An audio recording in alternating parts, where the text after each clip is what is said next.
Every year on the 8th of March, International Women's Day is celebrated across the globe. It's a day to recognise female achievement and a call to action, encouraging everyone to stand up for women's rights and gender equality. Gender equality means no matter your gender, you're granted the same rights, privileges and access to opportunities as everyone else.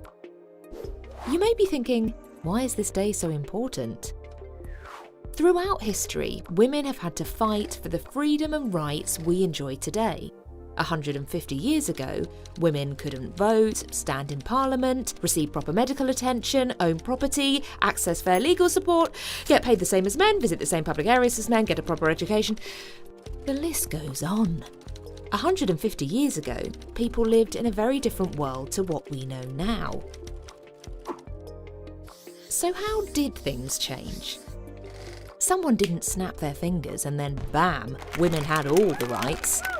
Change occurred gradually through the tireless efforts of brave women and men fighting together for what is right. Let's rewind. In the late 19th century, the fight for women's suffrage began gaining momentum. Suffrage means the right to vote, and at this time, only men could do so. This meant that all the political decisions were decided by men, including those that only affected women. As time passed, some women grew increasingly frustrated by the lack of progress and failed attempts to achieve suffrage. One of these women was Emmeline Pankhurst, who responded by forming the Women's Social and Political Union in 1903, which encouraged a stronger kind of activism. This led to years of protests, rallies and strikes, with women being arrested, jailed, injured, and some even losing their lives in the fight for suffrage. When the First World War was declared in 1914, suffragettes shifted their campaign to encourage women's involvement in the war effort. The devastation of war brought the nation together in support of one another, and attitudes began to change.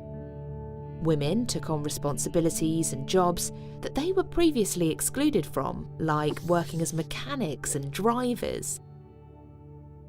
In 1918, the Representation of the People Bill was passed, giving women the right to vote. However, it was only some women of a certain age and circumstance. It wasn't until 1928 that all women over 21 were finally allowed to vote. The right to vote is instrumental in creating a society that is fair and just. Imagine if all the UK were one gigantic football team. Half of the team can play exactly as they are, while the other is blindfolded. The team probably isn't going to do so great. The same goes for a society. If everyone has the same rights and freedoms, a society can grow and develop in a way that benefits everyone. Once women were able to vote, the ball began rolling on other rights like political representation, access to greater opportunities, fairer pay, and working rights. As you can see, change takes time. It wasn't until 1979 that Britain had its first female Prime Minister, which was 76 years after Emmeline Pankhurst first established the Women's Social and Political Union. So what does gender equality look like today? We are fortunate to live in a time and place where incredible opportunities are in abundance.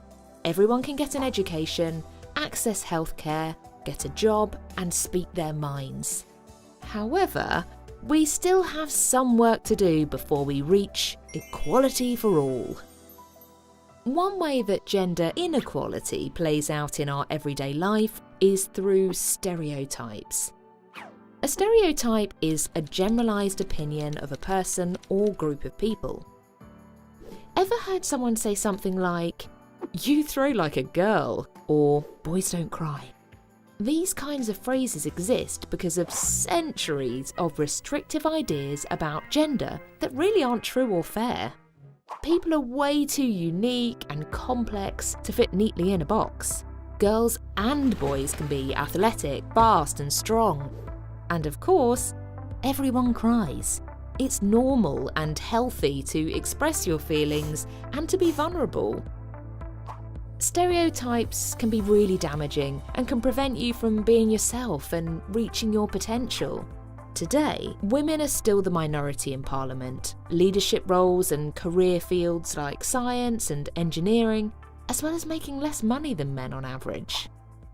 So, this International Women's Day, think about what you could do to help in the fight for equality.